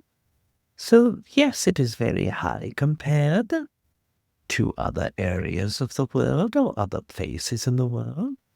But the more that the earth energy changes with the human individual mindset, their emotions set, their experience set, and all of the energy, their loved ones and in communities and regions and entire countries and continents, the more unstable the energy for the earth will be. So the energy that you can do best to help assist that, where that volcano or earthquake in those regions will be less devastating or damaging, is very similar to what Aridif said about giving love and excitement, grounding, sharing love for humans, but also the recognition that women entities shares these probabilities. The energy of simply sharing it shifts, and unfortunately, as the human perspective would see it, the more that it becomes focused on, or the more that entities share, the more likely certain probabilities are. But what we can say that is not unfortunate is the more too that you know that there is a possibility for everything bad to happen everywhere at every time, and simply know that releasing it and Living in your now moment helps release that energy. This is the best outcome in general for all of the human expression, and focusing on that love and excitement and compassion for the humans who will eventually go through something that is not fun or exciting, dealing with earth changes. This is the best way, and all of you have done very good at doing this. We also bring Artifact to help Rob with a physical without being able to clear the nose. This will be a continuation of a problem. One moment, and we will help the host be able to deal. Sounds good. Thanks, Treb. All right. You got to get some nose blowing? One moment. Yes. It'll be repeated in one moment. All right.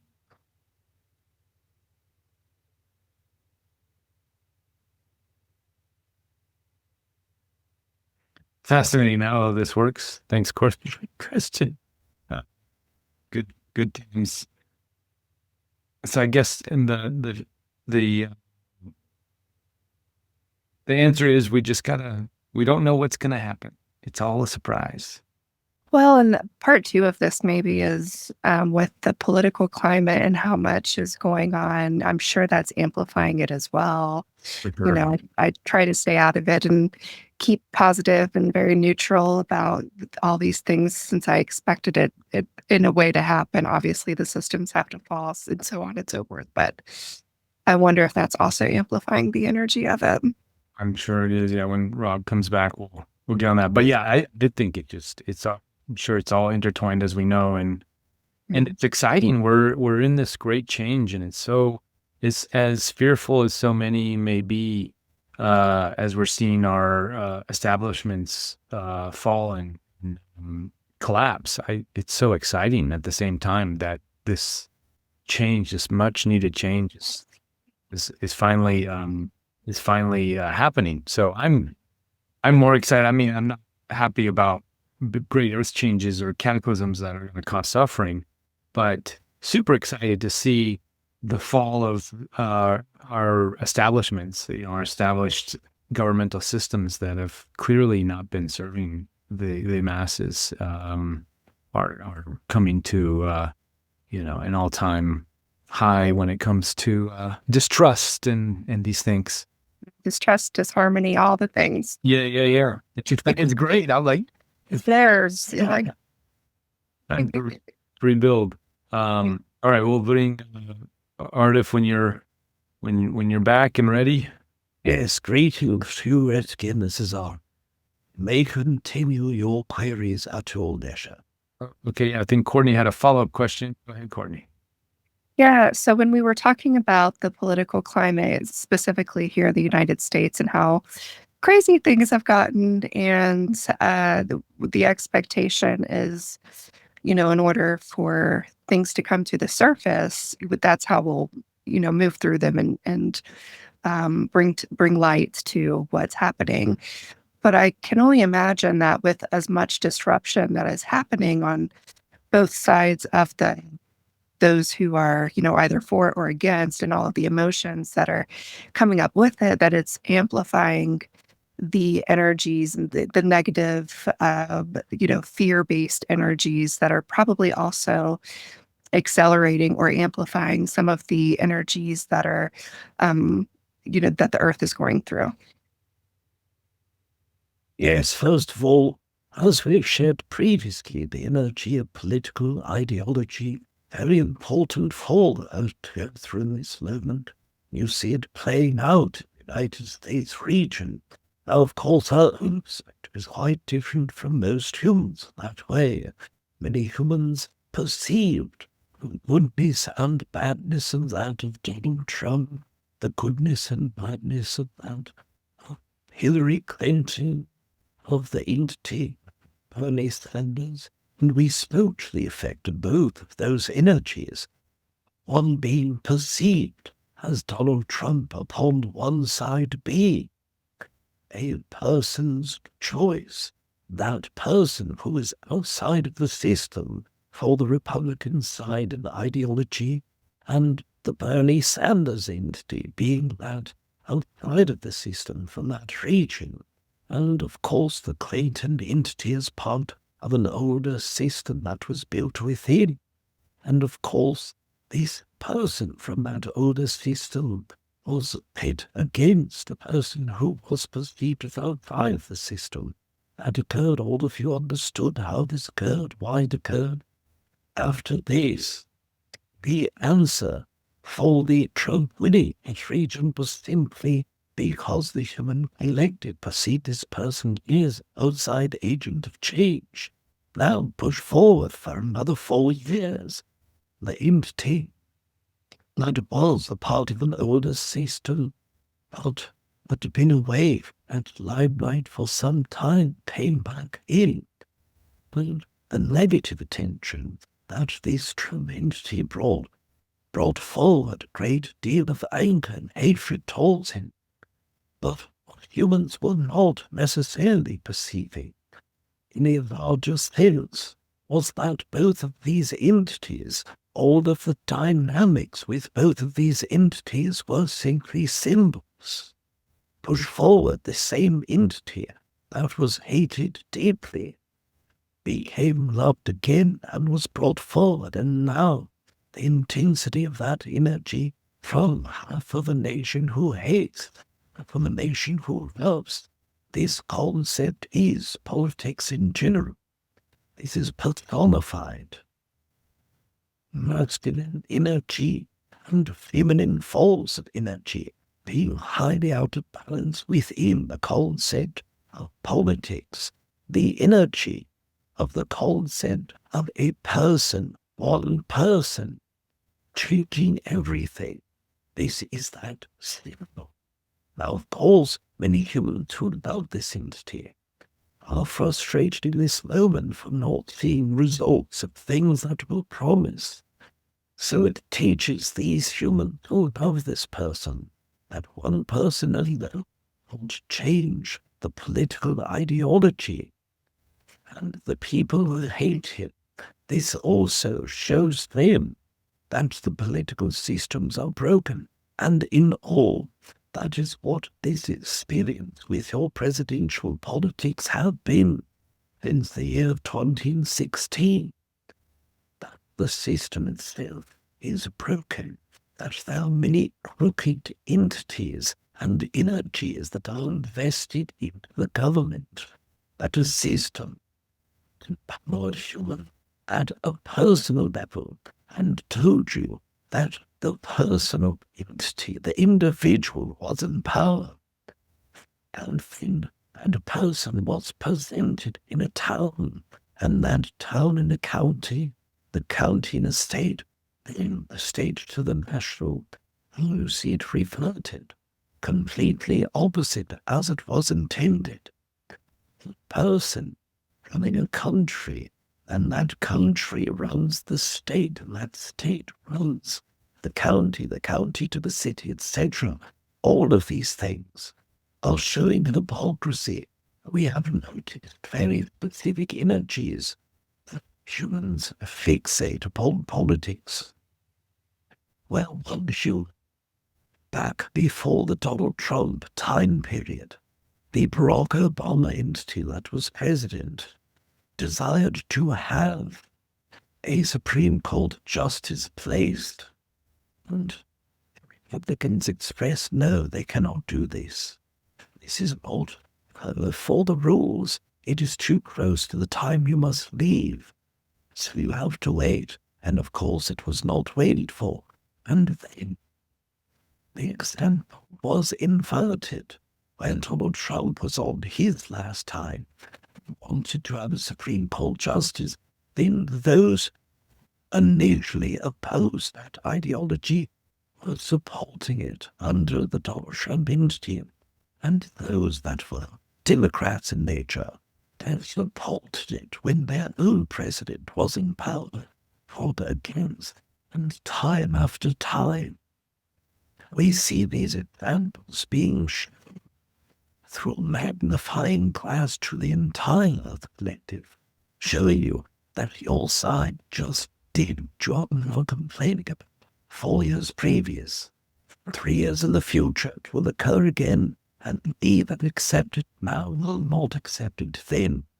All of these tiny examples are meant to show you that the ideologies about a political party are more important than what is right, than what is the law, what is correct. And when you love the person in the White House position or hate them, for the last 10 years, you have seen these examples played out, hypocrisy being the greatest part of the examples, perceiving how deeply an entire country is divided from a system that holds only two ends of the spectrum. There is nothing between. That is where the energy of dissidence, that is where the division of the human collective comes. Finding the answers to these hypocrisies, finding that your personal feelings about one person may affect the way that you perceive the entire subject is very important lesson, and all of you have been learning this deeply for the last 9 years. As it goes forward, it will be more imbalanced until the entire collective of your United States changes its way that it works by understanding the two-party system itself is only two sides of the spectrum creating different parties. Investing back into the original aspect of the individual power, sharing with the collective instead of the collective forcing the individual. This is where all of those roots are perceived. This is where the empowerment comes. And even though it is not quite clear to every human, the amount of humans who see the hypocrisy are exponentially larger than what it was in 10, 15, or 20 years previous. Excellent. Yeah, it sounds like we're ready to switch up the game. It's time to move on. Yes, of course. Well, how, and we know there's that, I think going back to the original question, the connections to the weather, the earth changes, this turmoil, any suggestions other than sending love and light to those things? What can we do as an individual to navigate these changes? What's the best way to do that?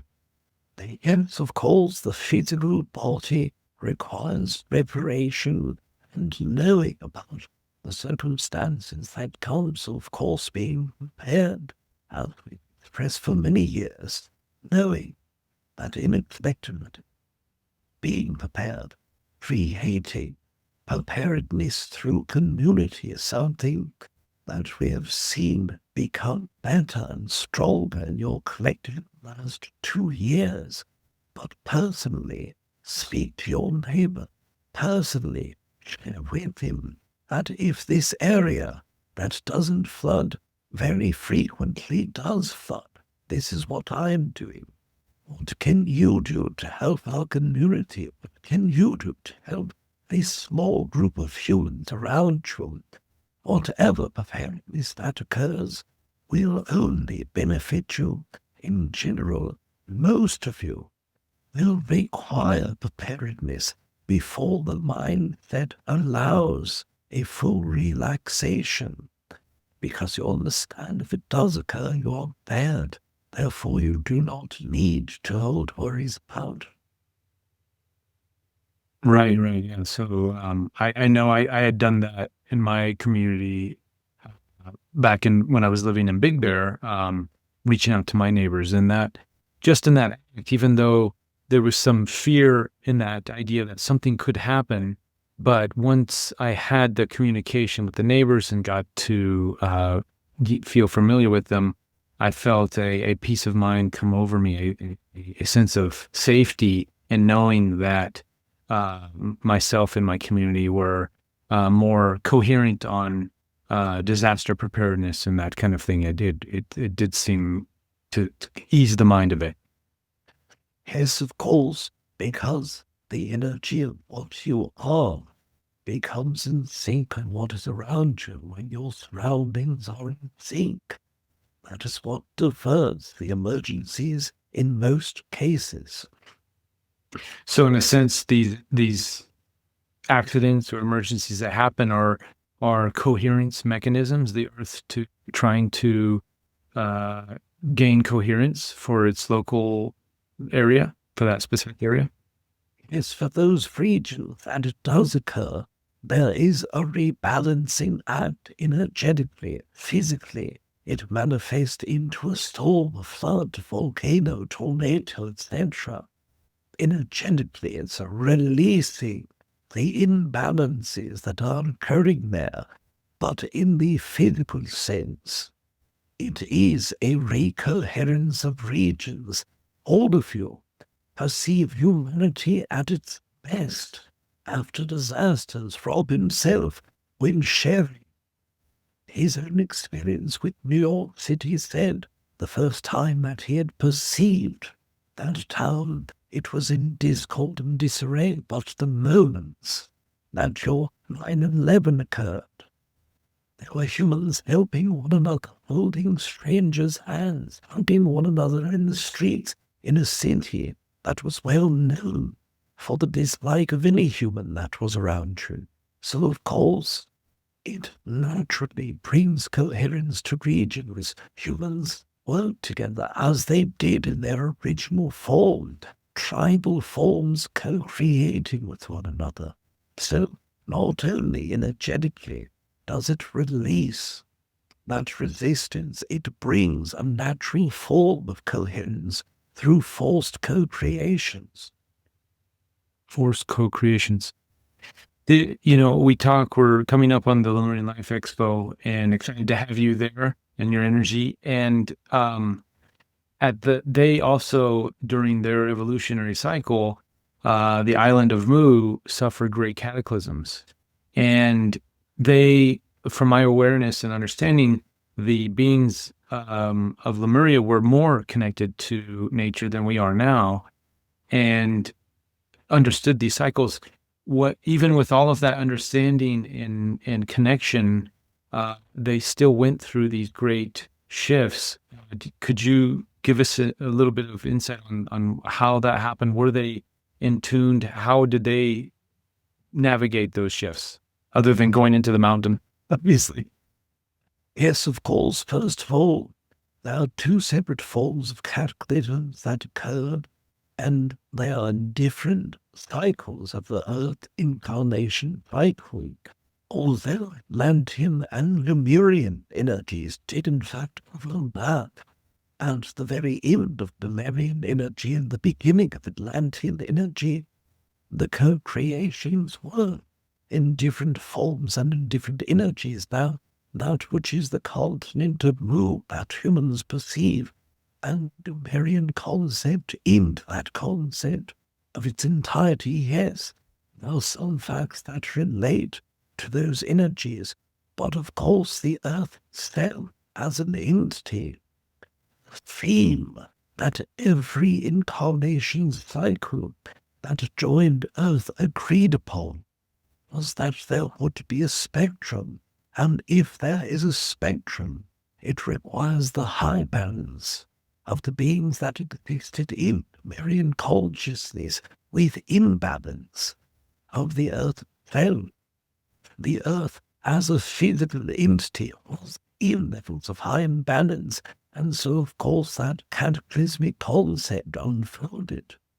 Now of course, the entire eastern and western coast of the United States holds the Lemurian energies, mostly upon the west coast, some that are in the eastern coast region, the eastern portion, and fell off of the entire area as the entire continent became smaller upon both sides.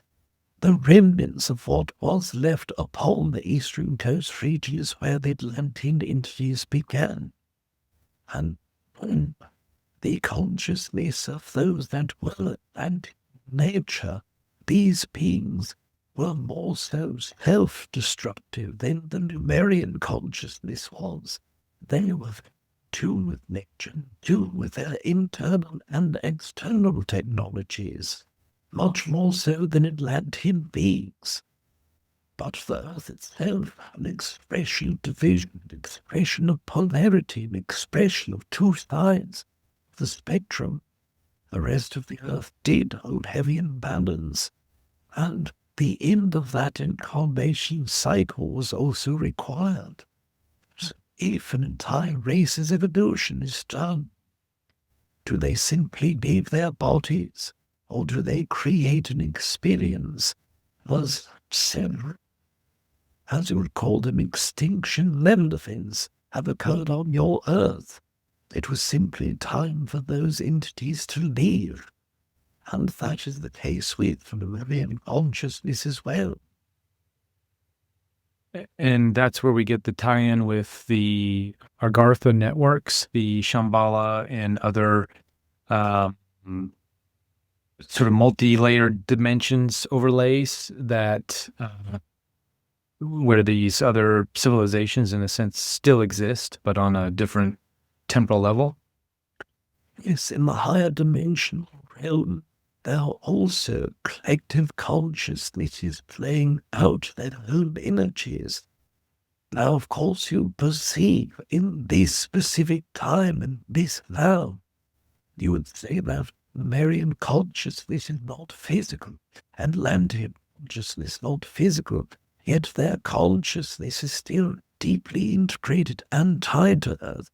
And if you look beyond the scope of time, space, or space-time as it were, their consciousness still exists within those areas, within the realms. Their collective consciousness is higher than seventh density, which creates a form of collective itself. A higher in seventh density is a collective consciousness.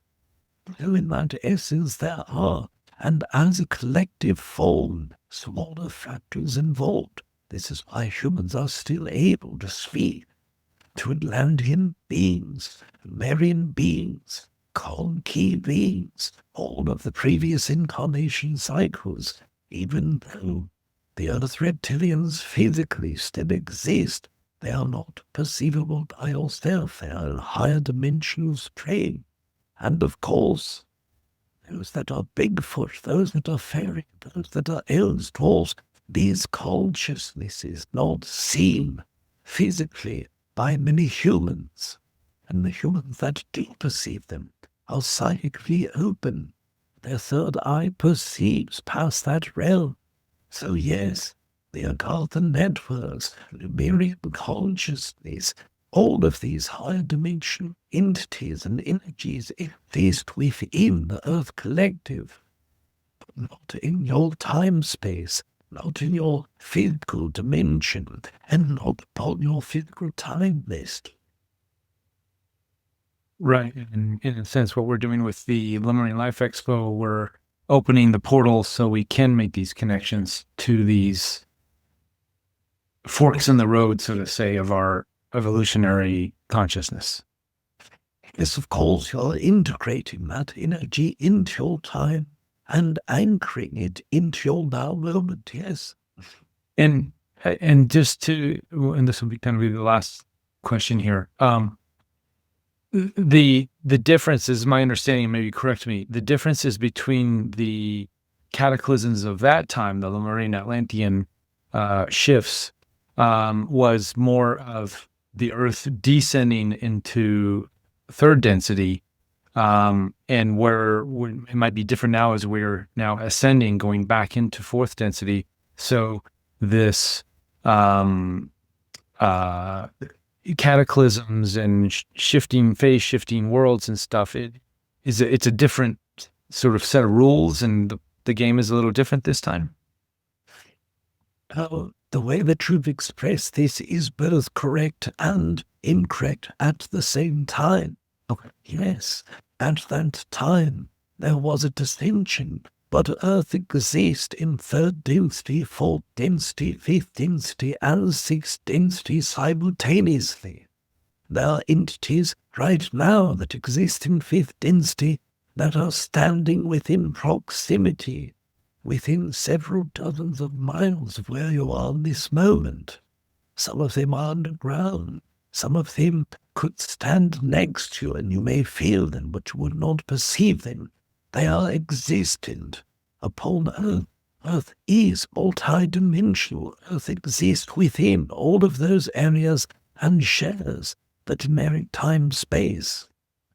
Now, what happened with Lemurian consciousness versus Atlantean is that the energy that was accessible to the entities that existed physically and manifested was ascending during the Lemurian life experience and during their entire incarnation cycle. But what remnants of that race that created the Atlantean energy degenerated. They no longer had a connected collective to work with.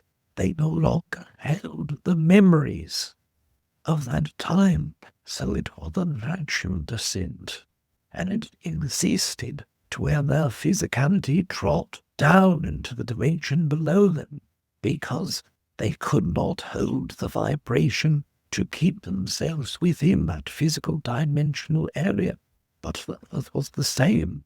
It held the higher dimension and lower dimensions simultaneously.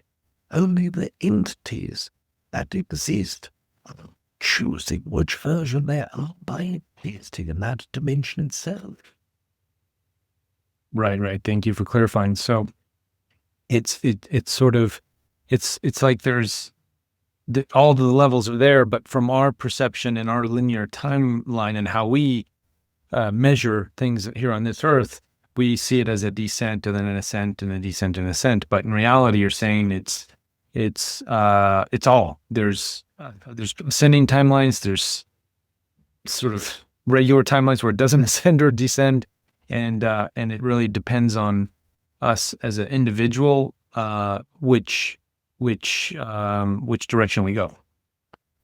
In that way, right now the Earth inhabitants that you are focusing upon are humans upon Earth, and they are expanding, accelerating, and growing in this moment. That is part of your natural evolution. But the experience of expanding and growing is personally only felt by those who know that they're growing, expanding. This is why you are perceiving fourth density things. You are experiencing time out of a linear nature. You are experiencing being able to perceive higher dimensional shifts that other humans cannot perceive at that moment. Humans are in fourth density right now, but only few of you are experiencing that fourth density experience. So, the third density and fourth density Earth is right in front of you. The version that you see depends upon holding your vibration to it or not. Now, of course, that is not always how it was experienced with Earth. Evolution dictates that growth does occur, and the timeline that humans choose may extend that growth out for several hundred years. Other of you may gain higher levels of dimensionality within 1 or 2 lifetimes. All of Earth is growing, all of Earth is expanding, all of you are perceiving that growth. But the terms your mind allows you to perceive it in shows you what perspective. And this energy is slightly different with that of the Lemurian consciousness, as the consciousness is already of the dimensionality where physical beings walk around and experience talking to one another, being born and reborn. Their consciousness exceeds that realm. So they are part of all of them, built into every dimension. and accessing them only shows your growth as an entity. It shows that you have pierced the veil from third density to fourth density. Fourth density being the very lowest vibration, where you are able to access that energy deeply, understandably, and tangibly. Excellent, excellent. Thank you. Yeah, and it feels more and more as we're unpacking the Lemurian story and connecting with that energy. It's showing us there's a resonance there, I think, now more than ever, because we are, in a sense, on a similar journey, different time, space, but similar situations with the big shifts on the planet, the collective going, different aspects of the collective choosing its evolutionary direction. So we're able to see and review and learn how to navigate these shifts from our Lemurian ancestors. Yes, of course. And with those of you focusing upon that specific journey and how it correlates so deeply, you will notice the convergence of the energy of those entities you are perceiving as well. You will notice the convergence of the timelines with other humans who hold that inner excitement and that path and growth. Excellent, excellent. Well, it's definitely a fun journey, just having these conversations and learning what we can from yourself and Treb and other extra dimensional beings that are able to come through our dear friend Rob here and this way. So I always appreciate the opportunity, as Taylor's saying, to connect in this way and share this wisdom. And we'll say goodbye for now, but I know it'll be a short goodbye because we'll be seeing you or hearing or feeling you in the next couple of weeks here in Mount Shasta. Yes, of course, and it is truly our greatest excitement to have co-created with you and all of this day. We also wish to share before disconnecting that as you're asking these queries, you are exploring ideas, possibilities, concepts that you have not explored in the same way that you explored them with us. We share the answer that we perceive reflected from your higher self and collective consciousness. Lots of you that we have never perceived before. This means you are growing through the act of co-creating, and we are growing through the act of co-creating with you as well. We congratulate all of you for your growth and expansion, and we thank you for ours as well. We wish to bid all of you adieu, and of course, Reuben, we will perceive you, co-create with you, and connect with you in that time that you call your near future as well. I do. Thank you.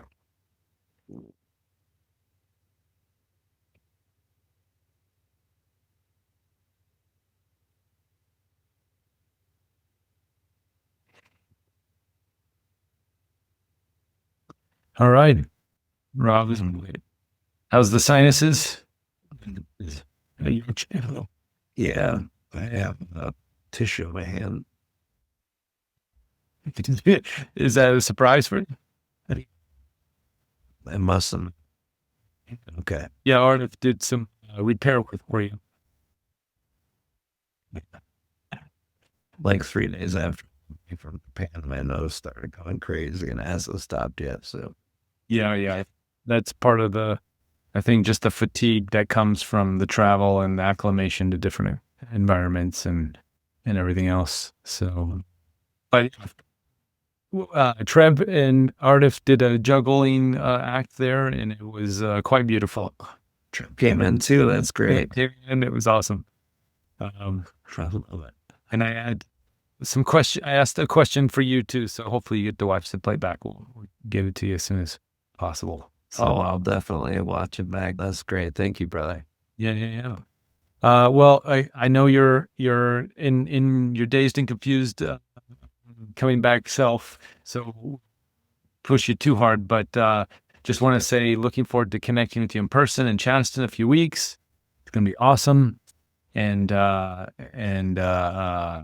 what else? Anything else for you to close on? Your workshops. You've got a workshop you're going to be doing with Metatron now, right?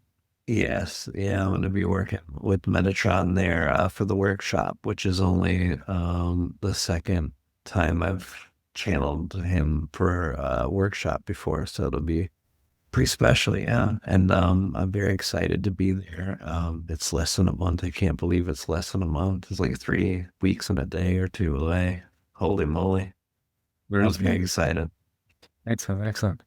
Well, I'll let you get to bed and get rested, and we'll connect soon. I'll open the portal up as I usually do here after this for everybody to kind of hang out and chill out. Well, you're welcome to join, Rob. I know it's getting late for you. I go check on Jeremy. I just want to say goodbye, everybody. Love you, brother, and I love you guys, and thank you for having me on. I really enjoy my time with all of you guys.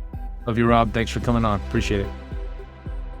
Head to interviewwithed.com, click join, and let your curiosity lead you. Understanding that exploring these new worlds and concepts can make a positive difference in our personal lives and together as a collective.